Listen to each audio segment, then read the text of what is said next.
Good day, podcast community. PeteKane here, community coach, podcaster, and author. And man, we have a special guest on the show.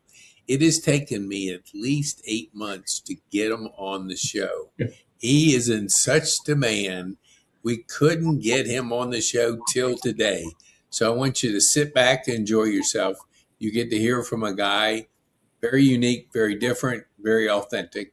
Nick, tell our viewers, the ones that don't know you, who you are, what you do, and who you serve.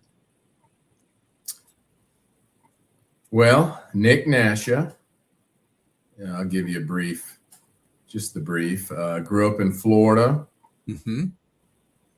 Did some stints in Atlanta, Nashville, Macon, back in Florida, and then now in Greenville, South Carolina. Okay. With my wife that I've known for 53 years. Grew up together about a mile apart. Then maybe we can talk about that later. But we love it here. I lived in it. Like I said, I lived in Atlanta twice. Yep. And got sober. Since we're going to talk about that, I'll go ahead and bring that up. I got sober in Atlanta. Did a lot of other stuff in Atlanta, but the good part is in 2009, I got sober, and we can go into that. And who I serve, I'm assuming, well, that's an open question, but I serve Jesus. I serve Jesus Christ. Awesome. As my Lord and Savior. If that's what you're asking, I think it's just kind of an open question. So I'm going to leave it at that. Okay. So, Nick, just to give a frame of reference, living two times in Atlanta, you mentioned getting sober in Atlanta. I know I've quit drinking 4.5 years ago. Best thing I ever did. Not that I found out I got in trouble every time I got too much. So I didn't need that kind of stuff. And I developed a real clarity to my thinking. When you became sober, what was that like to step into that phase of your life? It was amazing. It was hard. Don't get me wrong. There's a process to it. A lot of pain and suffering, but still going through what I had to do. But there was a lot of pain and suffering prior to that. That was worse. So, and it got me to where I'm at now. So it was amazing. It's been an amazing journey, really, ever since I was a young man, young guy. Yeah. I often say the journey of 1,000 miles is the first step is the hardest. So you're making that first step.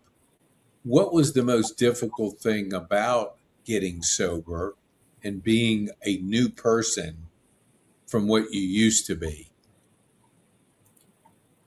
There wasn't any one particular moment. I would have to go a little bit into how I ended up there, but let's do it. I started, just to kind of give you a background. So I grew up in Florida in the Panhandle, and I started drinking probably regularly, weekend wise, in 8th grade. Now, there was an obsession piece to it that I had in 6th grade, but I didn't start really drinking until 8th grade. And then that went on into 9th grade, which was junior high school still, and then into high school. Weekends only. I went to school, and I went to school, had decent grades. I played some sports. I worked part-time, so I wanted to keep peace with my dad, my dad mainly, so I could have my weekends. So I did that I was out there for 30 years. I was mainly a binger. A strong binger, but I always had the obsession to, and the alcoholic and addict will understand that there's an obsession piece to it. And I had it, and I would always plan for it and so on and so forth. I was in the food business. You and I go way back with that. Hmm? I did everything in the food industry for 30 years, and then I was out doing my thing for 30 years. So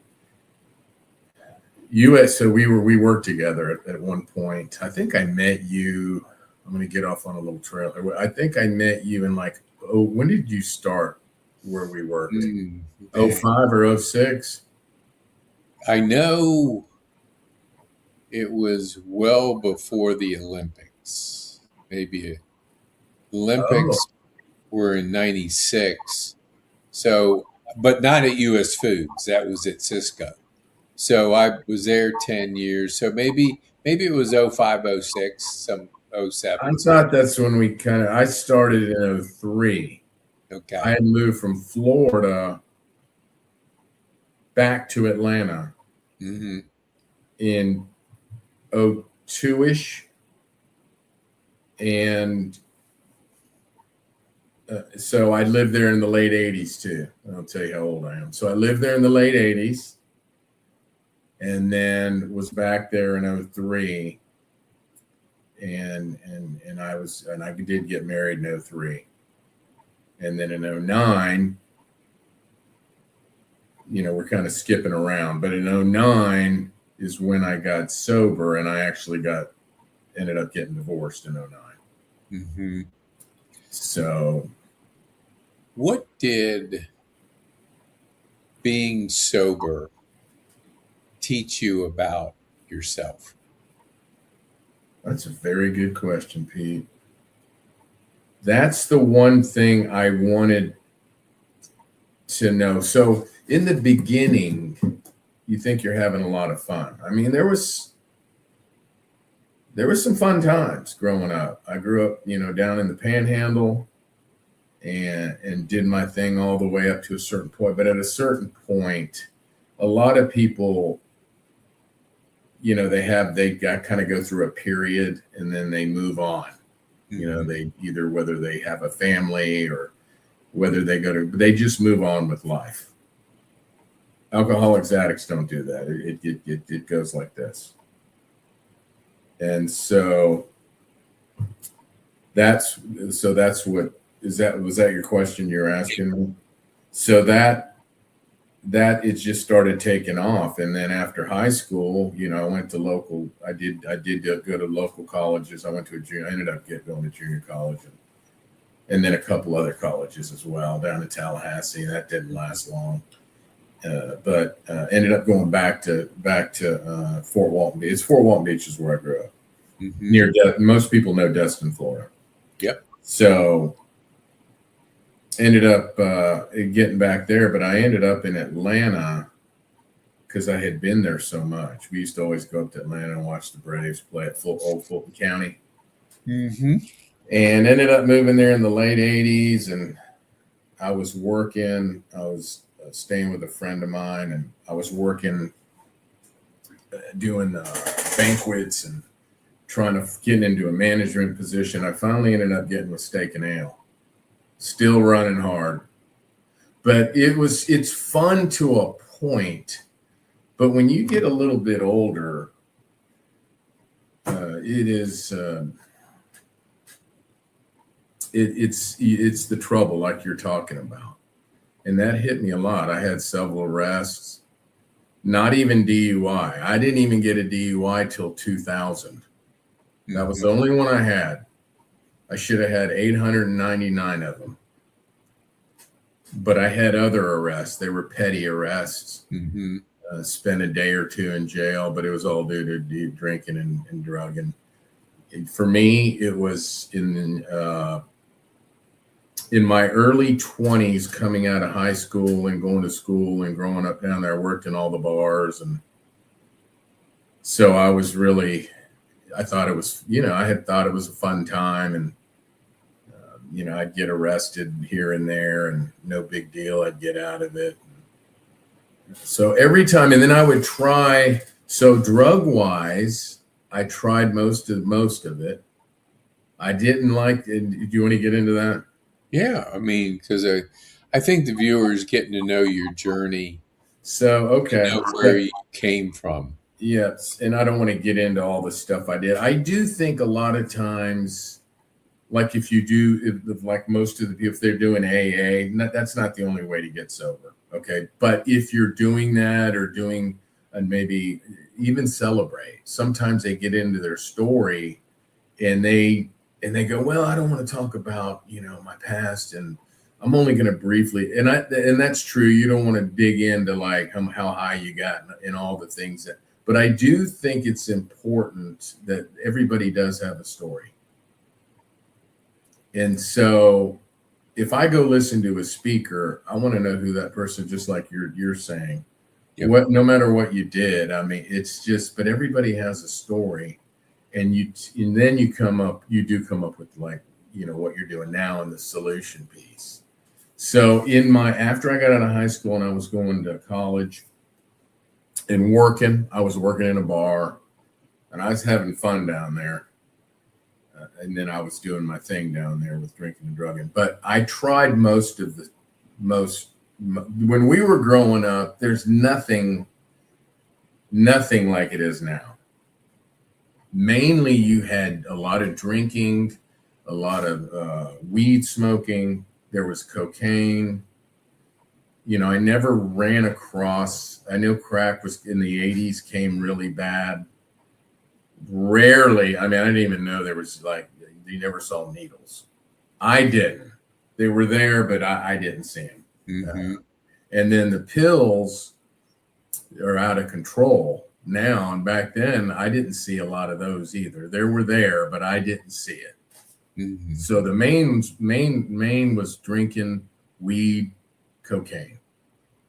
And then if you were really probably older, the other stuff came in. So I tried most of it, even like, you get into like the acids, and those ecstasy, we did have that. But for me, I didn't like the pills. I never got in the opioids. Crazy as it sounds, I was actually afraid of pills. Mm-hmm. We didn't have a lot of them. I wasn't around a lot of them, but there was just something about it. But yet I would go down the road and buy a sack of cocaine from somebody I didn't know. Mm-hmm. So when I got into my mid to late 20s, I had two things that I mainly did, and that was cocaine and alcohol. Powder cocaine and alcohol. Mm-hmm. Which will take you down. I'm not discounting what I did. I just thought I'm happy with what I have with these two. So, and I thought I was smart enough to manage it and still work. And then I got into restaurant management. I was with Steak and Ale for a long time. You remember Steak and Ale? Oh, yeah. So they're opening one here down in Anderson. They're coming back. Really? Near Clemson. Dang. They're completely gone. They're coming back. It is a good company. Really good company. And I was with them for several years and a couple other stints. And then that was the main one. I learned a lot with that company. And I was still doing my thing at the time. I lived up in, I trained off Jimmy Carter in Atlanta. Mm-hmm. For people that don't know, Jimmy Carter Boulevard. So I trained there and got shipped to Macon, Georgia. I was there for about 2 to 2.5 years. And then ended up in Nashville. 93-ish, 93, 94. And then I was... Do you think, just to talk about the restaurant experience, do you think that environment greatly influenced your drug and alcohol journey?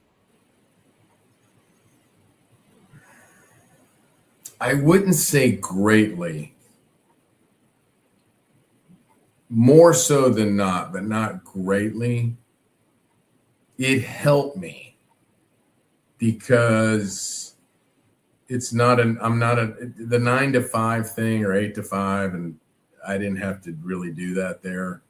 I was a GM there for 2.5, 3 years in my 20s.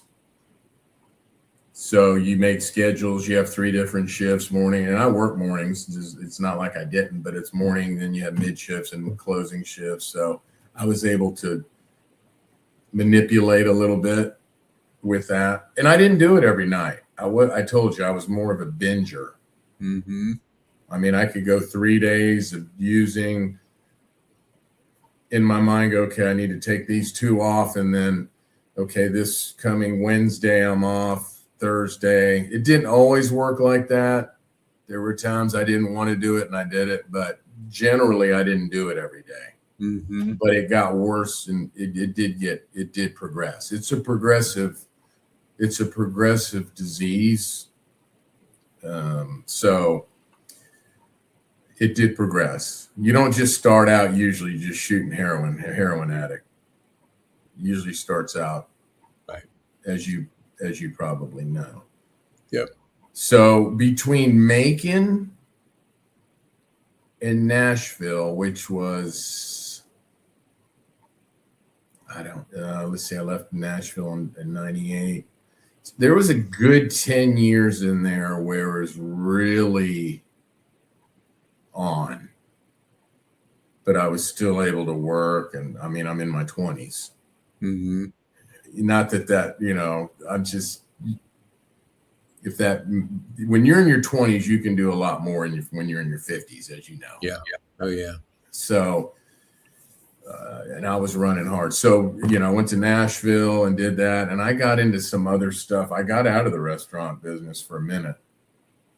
And that's another, I don't want to bring this, it'll take too long. So in 98, I moved back. A friend of mine started a franchise down in Florida where I grew up. It's still around. It's a big franchise. And I went back and it had started really kind of ground floor. And I did that as a director of ops. So I got to travel, open stores, he caught me at a time. I was in a bad way, but when I went back, I was okay. But I was in a bad way in 98.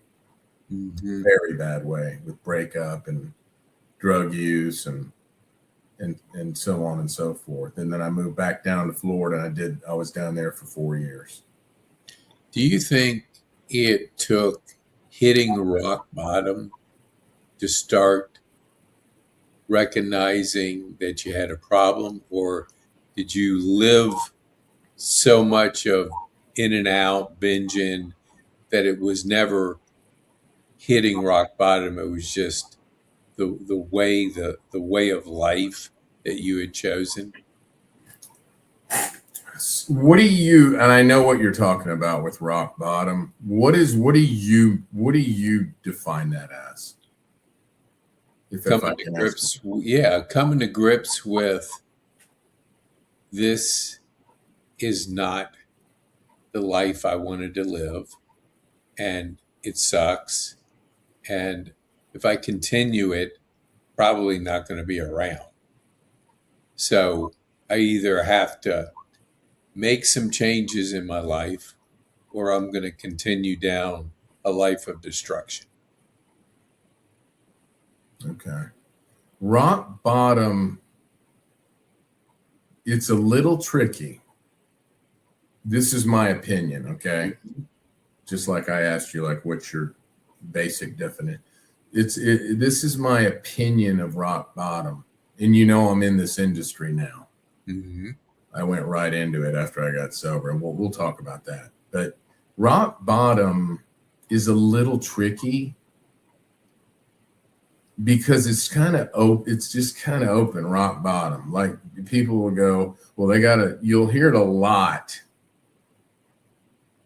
There is truth to this, but there's also some caveats to this, in my opinion. Well, he needs to hit rock bottom. Well, what's his rock bottom?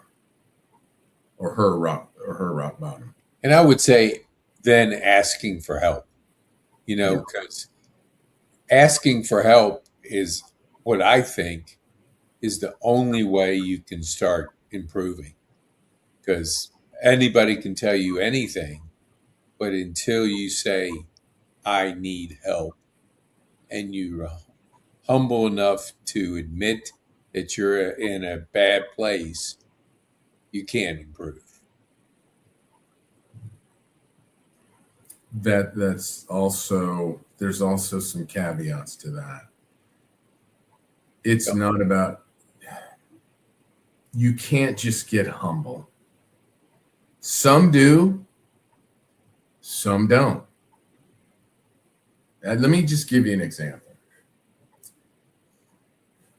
Let's say you got a, I'll use it like a, I don't know, 20, let's say a 20-year-old or 20, early 20s guy or gal.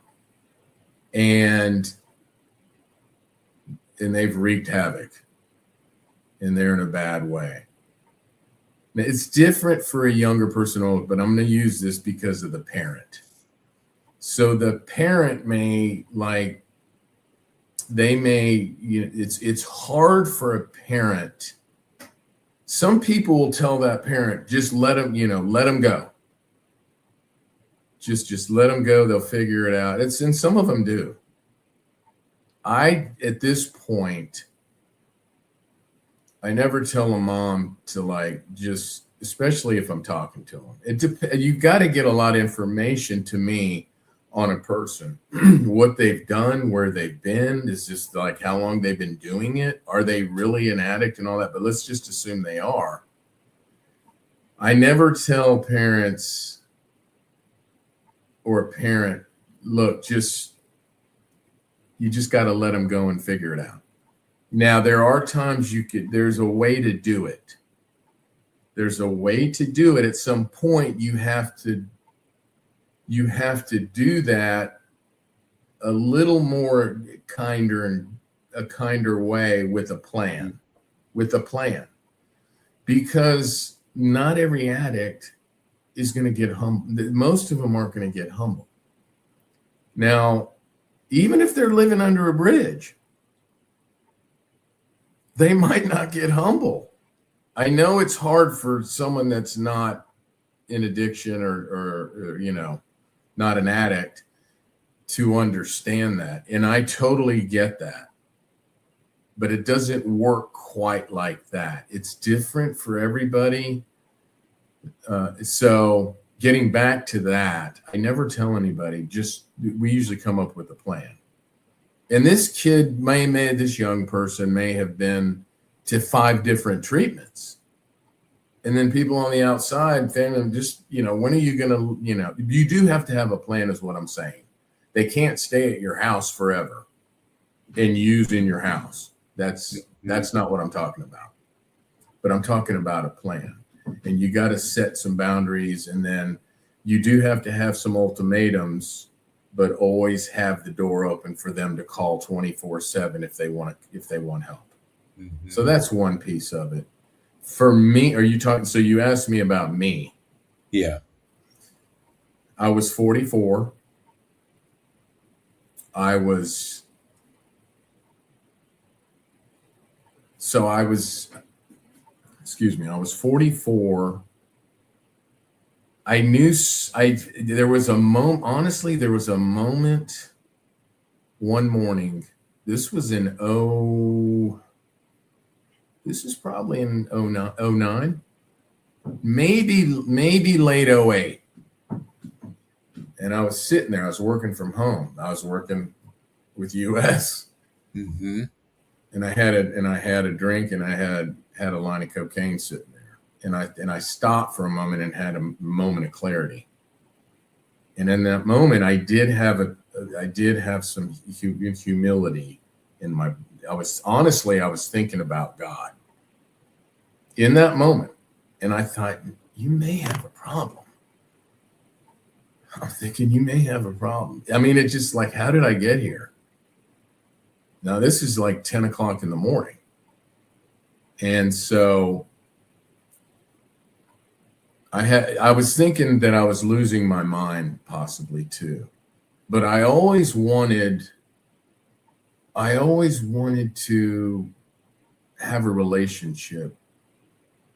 I did, a true relationship with God, with Jesus Christ and Scripture, because I grew up with it. I went off on my own way for 30 years. Mm-hmm. And in a way, I think I was with my relationship, I was like, I can't do this. So did I want to do it? Did I end up doing that line and drinking that drink? What do you think I did? I think you did. I did. I did do it.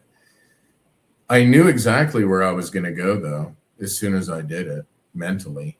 Most people that get over that line, like here's like the somewhat, here's the fun piece, then it gets a little shady over here. Once you cross that line, generally you can't go back. Generally. Most addicts and alcoholics, I'd say the majority, high 90 percentages, in my opinion, they can't go back because they end up doing it themselves. And I mean, the damage they've done and so on and so forth. So I can't remember. I started thinking about it, and I really, that for me, it was more, yes, it was more, you might need to do something. I just didn't know what. I didn't know what rehab was. I didn't know. I really didn't. I had no clue what they did in rehab. Nothing. And I was married at the time. I ended up getting separated, and I was in a really bad way with, I mean, I was paranoid, and I was staying with friends, and I'll tell you this, the night before, this is a true story, the night before I ended up in a treatment center via ambulance, more so up here than physical.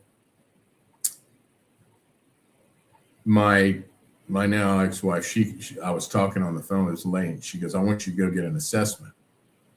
And I was going to go the next day. In my mind, I really was going to go. I mean, she didn't believe it. I don't blame her, but I was really going to go because I thought I'll go talk to him. Maybe, you know, I can ask some questions and learn a little bit. Well, we can do another whole segment at another time on that night. But I ended up at a treatment center, and that's actually where the journey, March 16th, 2009, began. And I'm so glad. It was hard. That night was not a good night. The next few months were very, very hard. I was an emotional train wreck. I'm not used to, my emotions never had been that high. So I went to treatment. I did 30 days. I did 3 more weeks of an outpatient. That's in Atlanta, right off South Cobb. Ridgeview, Ridgeview Institute. Yeah. And then I needed sober living because I didn't have anywhere to go. I didn't want to do it, but I didn't have anywhere to go. And I thought, you need to go do this. I got out of my own way for the most part. I was struggling, but for the most part, I was trying to get out of this. I didn't want to run the show anymore. So I did sober living. The place was called Safety Net. It was started by 2 very good friends of mine still. I don't think they'll mind. Stephen Herndon. He played at the University of Georgia football, and then he played 5 or 6 years in the NFL. Retired now, of course, because he's in his mid-40s. And then Taylor Hagan, who was a Marine. I think he's in his 50s. Taylor actually, so you want to hear the story on this real quick? Yes. Sure. So I did 6 months, and it was really, I can tell you this, from month 2 to month 5, big difference. You got to put the work in, because I want to save some time for the recovery piece. Just, I don't know how much time you want to go, but so I did 6 months with them. Steve, so Safety Net is no longer, it just ended like a year ago. Steve has his own business. Taylor actually works in the jail system doing the same thing. Now, his story is incredible. So I don't think they mind because they've told their stories. Mm-hmm. Just for the record, for people going, well, they shouldn't say his name. Well, they tell their stories, so it's not a hidden. Yeah. But he works in that system. But they're good friends of mine now. They helped me tremendously. And then I volunteered with them in 2010. I was still at US, and they asked me to work part-time because it started at 50 men. It was men only. And we had 100 men at one time. It was structured. It was structured, mild chaos. But it was, I mean, we did all kind of, we drug, we had we did apartment model. We drug screened. We did night rounds, morning rounds, counseled them. It was like a mini IOP, but we didn't have a doctor and nurse there or anything like that. We had an office, and that's where and then they asked me if I wanted to work part-time. So I did both. I don't know if we were like communicating at the time, you and I, but I ended up leaving US to go full-time with them in 2010, late 10 or early 11. So I was right in it. I went from 30 years of food to this. What did going through the drug part of your journey, how did that prepare you for rehab and the work that you do now? Well, rehab, there was no preparing because I didn't know anything about rehab. Mm-hmm. I just went with it. I'll tell you this. When I went there, I was this is one moment I remember. The first day I was sitting in the auditorium there, and I was probably on the 10 rows back, maybe huge. It's a pretty big place. It was chairs, not an auditorium, but it's a big room. Mm-hmm. And if you're an AA person, there's 12-step work and the 12 traditions, but the step work's always going to be, they had them hanging. I was sitting right in front of it. So I'm reading the steps. Still didn't know anything about it. It's first morning. And I'm reading it. And for me, and I told you earlier about God and how I wanted to flip my life. I can't do this anymore. If that was for me, and I'm looking at these steps, and God's in pretty much every step. I mean, it's about a spiritual awakening. If you look at step 12, it's having a spiritual awakening. If you're an AA person, it'll tell you in the book you have a spiritual malady. I believed in God, but I had zero. I had zero in the tank as far as the real peace and the real relationship with God. I mean, I can't snort cocaine and get drunk and talk about. I did too. I did do that, but it wasn't real. So that piece I wasn't prepared for. I just knew I had to do it. I'm sorry, the second part of that question? Well, it was just that, in going through that part of your journey with drugs and alcohol to the work that you do now in rehab, how did that prepare you to do rehab work? Right. So the rehab for me, I just told you that. As far as the work piece of it, I started right away. That prepared me, I would say, a good amount. Mm-hmm. Going through what I went through. Not only rehab, not only just getting sober, but working with hundreds of people early on.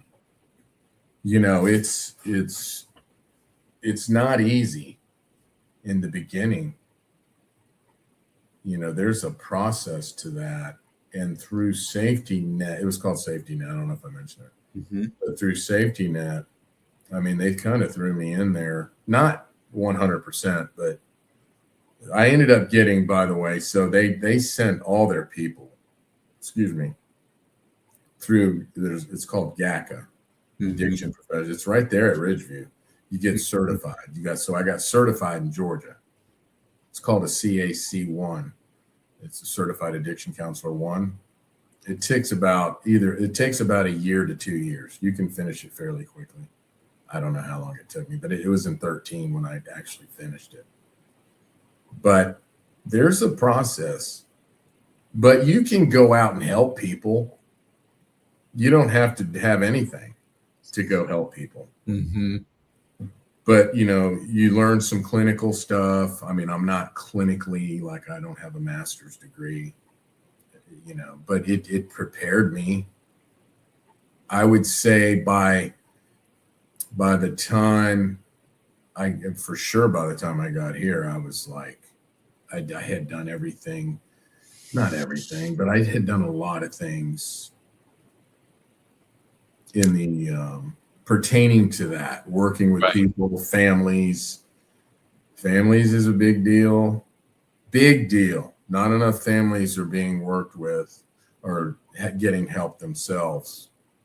It's always about the person, but there's a big piece to the family that needs Did you feel, just not to interrupt you, but to ask you, moving from Atlanta to Greenville, my nephew moved from Atlanta to Richmond, and getting out of that environment that he was in greatly helped, along with some other things.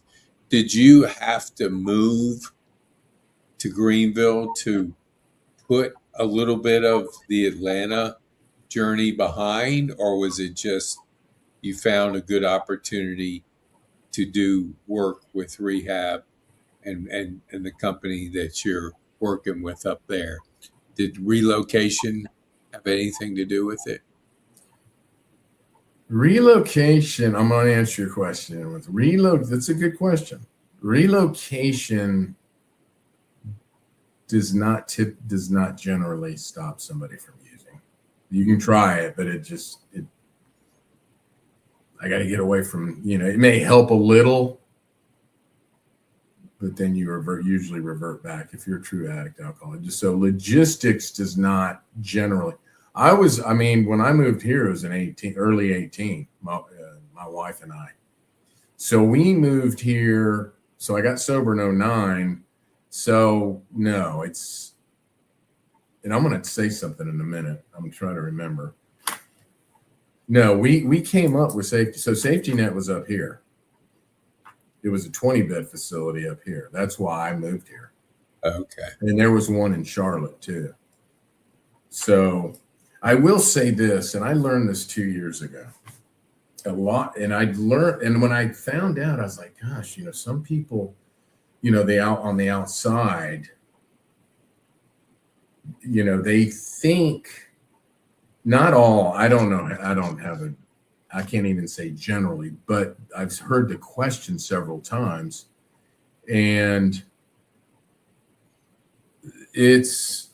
they think that when someone gets sober and clean, now it may take more, so you can go 2, 3, like for me emotionally, I needed 3 years. I'm just talking about like finding out who I am. Why did I do that? I wanted to know. That was me. But I didn't want to go back to reverting to any other stuff I was doing either, not just using. There's other pieces to it. I don't want to get into it right now. We don't have time. But a lot of people think when someone is sober, like right now, I don't know. I'll ask you. Do you think I struggle daily? And be honest. So do you think I struggle daily with like using, or if I go into a bar or? Well, I know the answer because we talked about it, but if I didn't know the answer, I would say yes, that the people I know take it one day at a time. They've told me this. So that led me to believe that it's always tackling that addiction on a regular basis, that it's not like you got it licked, you're done, you'll never look back. You've seen the lighter side to life and you don't want to go back to the darker side. So my question would be, yes, I would think so, but tell me why or why not you So this is a great topic because I'm not talking for everybody. Okay. I mean, I went the AA route, not the only route, but it works. It's worked for, gosh, almost 100 years in the 30s, 90 years. So it's not the only way. It's not the only way. Some people just are able to, it's rare, but they quit, but they had to do it something back in the day. Mm-hmm. But people, I'll just use me for an example. I'm not like cured. I could go back out, meaning if I go back out and start drinking again, I'm probably going to end up, I could maybe go do it a couple times, I don't really want to, and I'll tell you that in a minute. But if I did, I could probably do it a couple times, but I'd probably end up, not probably, I would say I would end up taking it further, and then who knows, I may go get cocaine, and then then I got big problems. Mm-hmm. I'm a recovered alcoholic and addict. I'm not cured of it. And I'm not being arrogant or anything. That's not what this is about. I got 17 years and I live life one day at a time. I get up and thank God every day for this day. Mm-hmm. So I can tell you this, I'm not going to drink or drug. I don't have any, I don't hang out in bars, but there are times I go to I'm not talking nightclub. I'm talking, where there's bars with food. I have no issues with it. I have very, very little issues. Once in a blue moon, if anything crosses my mind, it's probably alcohol. Ooh, like there's a local place here that has a bar with all these bourbons on it, expensive bourbons. And I'll go and my wife and I go eat there sometimes, and I kind of kid around. I go, look at this bourbon list. It's 20-year-old bourbon. And she looks at me, and then it's kind of a joke. But is there a passing thought once in a blue moon? Yes. What do you think in your faith today? How has that helped you in your journey? Like, has it given you a stronger will to stay sober, or is there more to it? I wouldn't say stronger will. Some people don't use,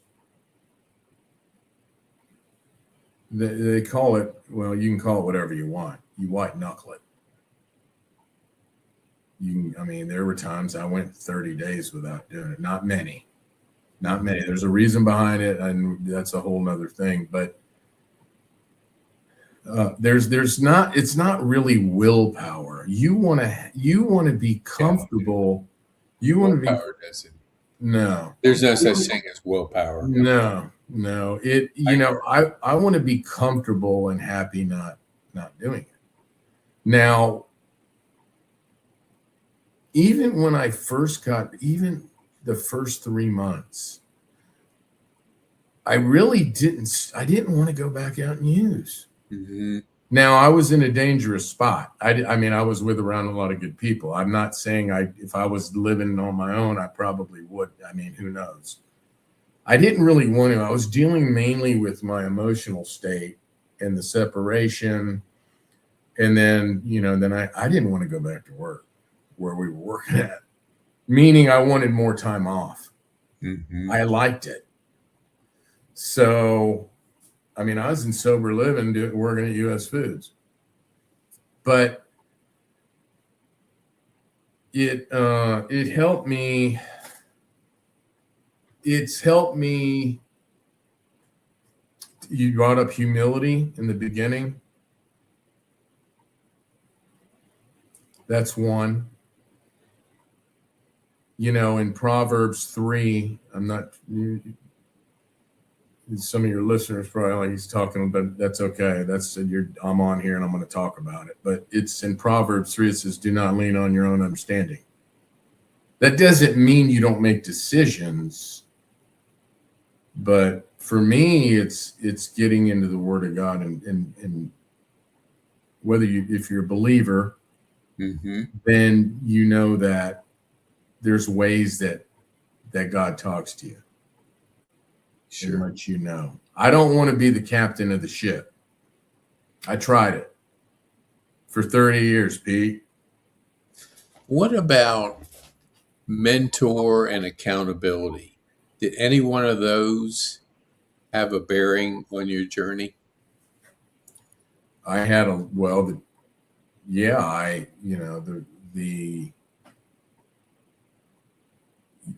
went to I didn't go to them. In the beginning, I went to meetings. Okay, I went the AA route. I didn't know any other route, along with my faith.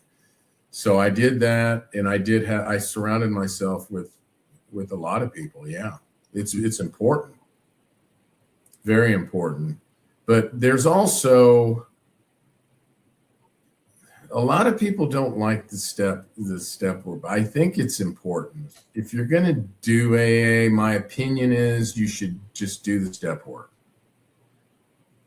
because it deals with pretty much every part of your life. Mm-hmm. There's a lot of humility in it. Most people don't do it.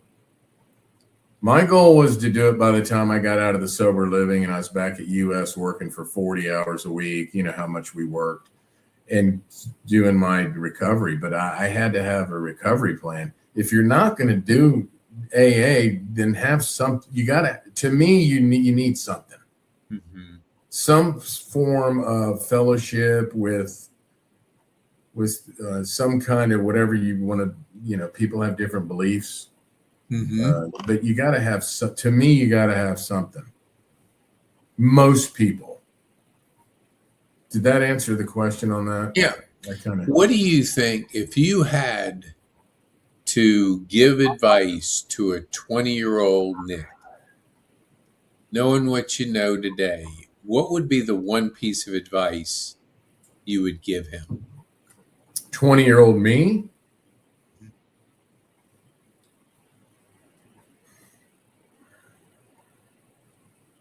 I don't know, Pete.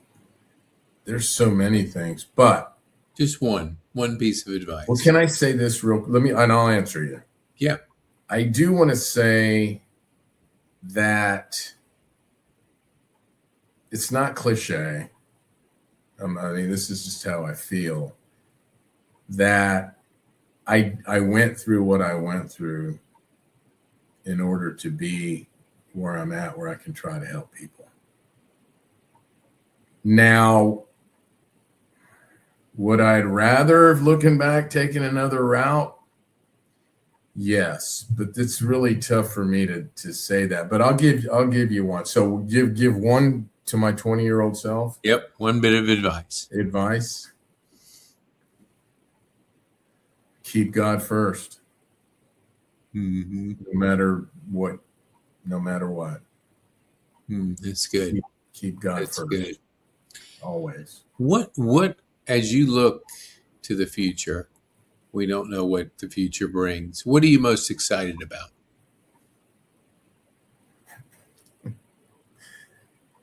That's a very good question. Gosh, man, I'm excited to be here today. I'm serious. That's a tough question at our age. Yeah. I'm excited to be here. I don't know. I just, what God has plans for me. I don't really, I'm excited. I've told you, my wife, I finally, we talk about relationships too in this, and I'm kind of not answering your question, but relationships is huge with addicts and alcoholics. They're just turmoil in relationships, not just spousal wise, but families and everything else. But Right. Growing up, I ran pretty hard, but it's in I think you know what I'm talking about. But there were some relationships I was in, but I didn't understand it. And it's really hard when you're an alcoholic or addict, even though you wanted to do the right things. Mm-hmm. You can't. But like right now, I'm looking forward to. So I'm in the, I'm with a woman now that I've known for 53 years. We had obviously been together for 53.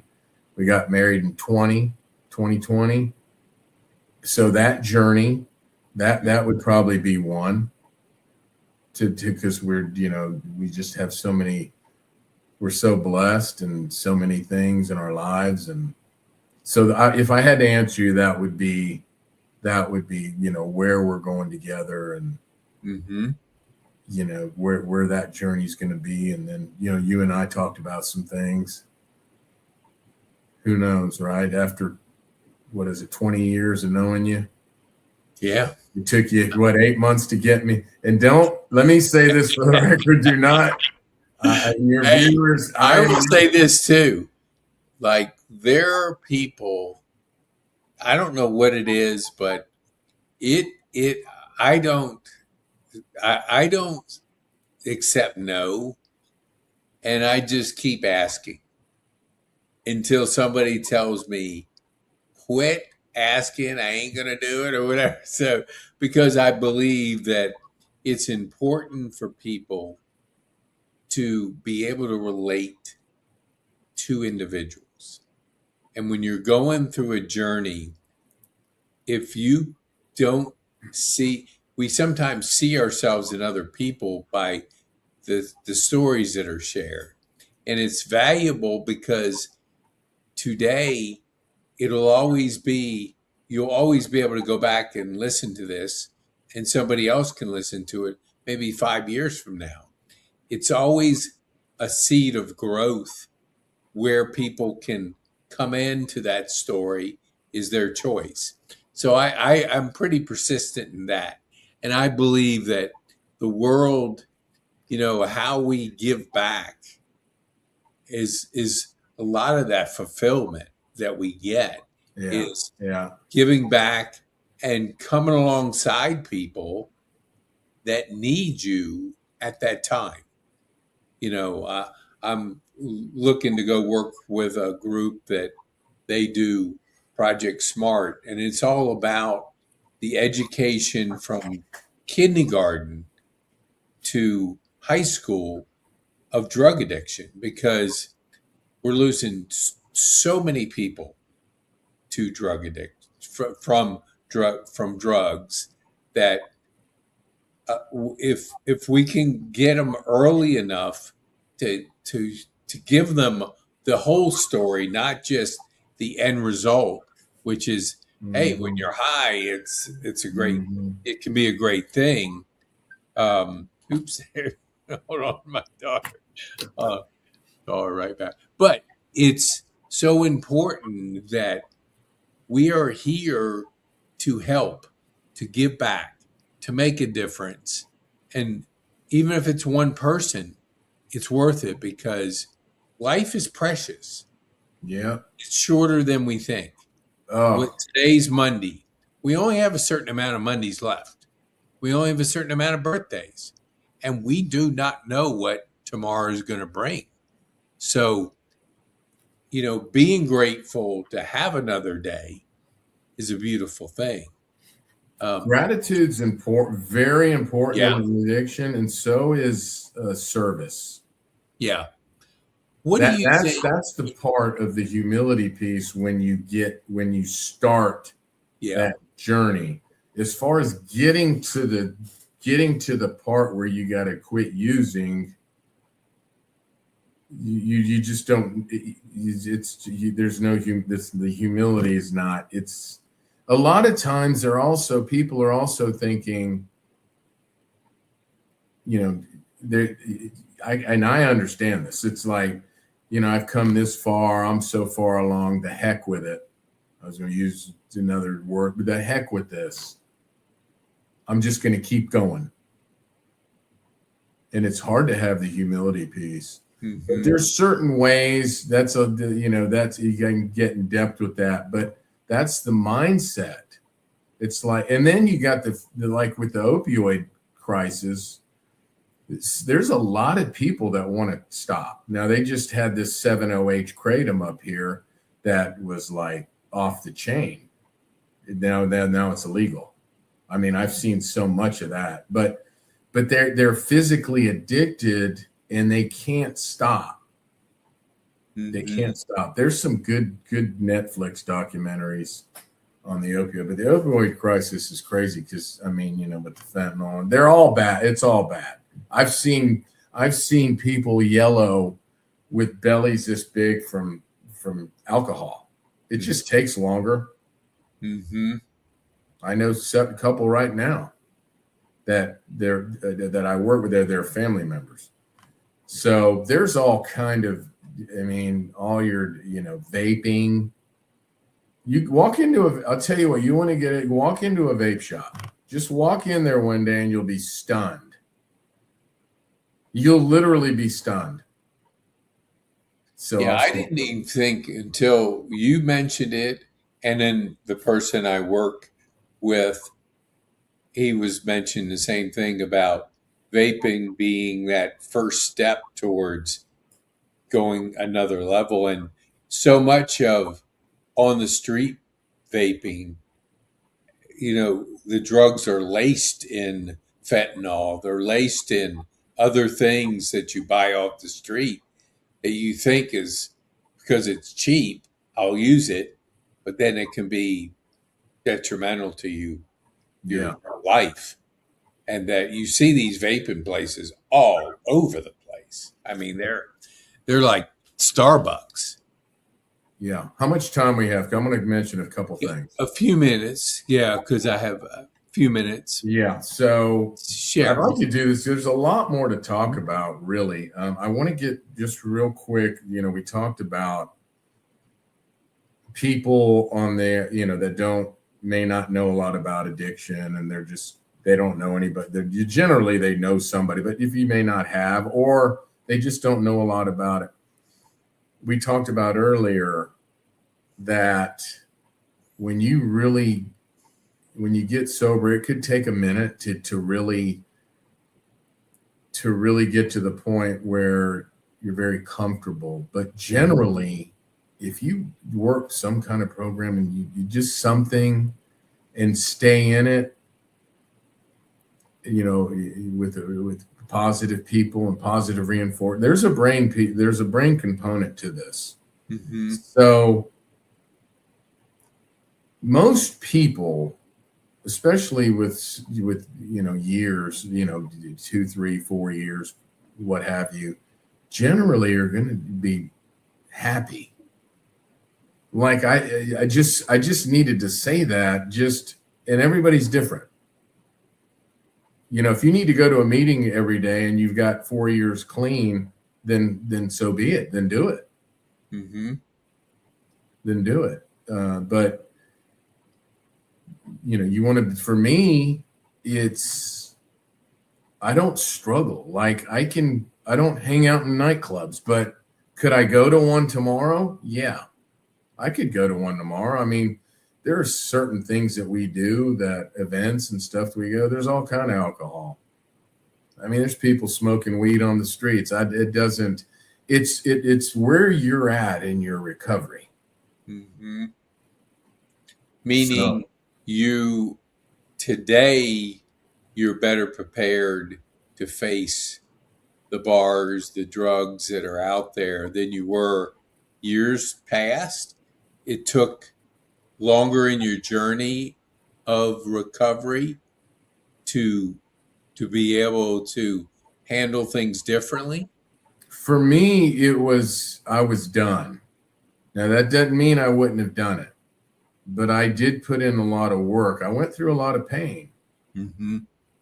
emotional, mental, a lot of pain.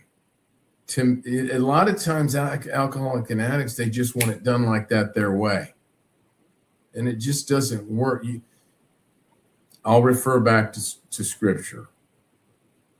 If you look at like Paul, how much pain did they go through? Those guys, the apostles. I'm talking. I'm getting scriptural, but in any form, like look at you. I mean, the pain that you've been through. People, they don't want to go through any pain in this life, and it's not going to happen. Right. Now, I'll tell you one thing real quick, and I do want a couple things I want to before we go. There's one thing that I've seen over the years, over the 12 years when I was in sober living, dealing with either the parents. There was a lot of the mothers. I'm not picking on moms. My mom's passed. I totally get it. But they didn't want their sons to not feel any pain. I'm not talking severe pain. I'm not talking like severe panic attacks every day, but they didn't want them to feel any pain or, they're not going to have they're going to miss a meal. They're going to miss lunch. It's like, maybe, maybe, they got to feel some of it to get something out of it. I mean, you know what I'm talking about. You've dealt with some of your own. I mean, I think struggle is part of the journey. And if you don't think you're going to struggle and have suffering, then you're really kidding yourself, because that's part of life. And when you remove pain, suffering, struggle from people, they can't grow, because we grow through our adversities. We grow through our struggles, our suffering. And that's, we get stronger and we're capable of more than we think. But unless we're in the fire, we don't know what that's going to be like until we are. Excuse me. Yes. I agree 100%. I want you to come back on the show. That's why I don't want it to be such a podcast that we answered all the questions. So I want you back. So I would love for us to wrap it up and have you back so we can go a little bit deeper into the journey of addiction versus recovery, and how recovery is possible, because there are people that, they've hit so many tough spots, they don't see the hope that's out there. They don't see how faith can make a difference in their journey, can make a difference in their life. And like you say, and I say, Jesus Christ is our Lord and Savior. And so the strength we get from Jesus is different for a person that doesn't know that and is just living for themselves. When you live for yourself, I mean, that's not a good place to be, because self is not a good place to be. We can kick it around. Yeah. We can come up with one topic anytime you want. We can do this regularly. Well, tell our viewers, how can they get a hold of Nick? And then I have one final question. Okay. Before I do that, I told you, can I bring this up? Yeah, sure. So I told you before we got on real quick. So when I got sober, we had that dog, my ex-wife and I ended up getting the dog. And I used to bring her. She ended up, that's a bull mastiff.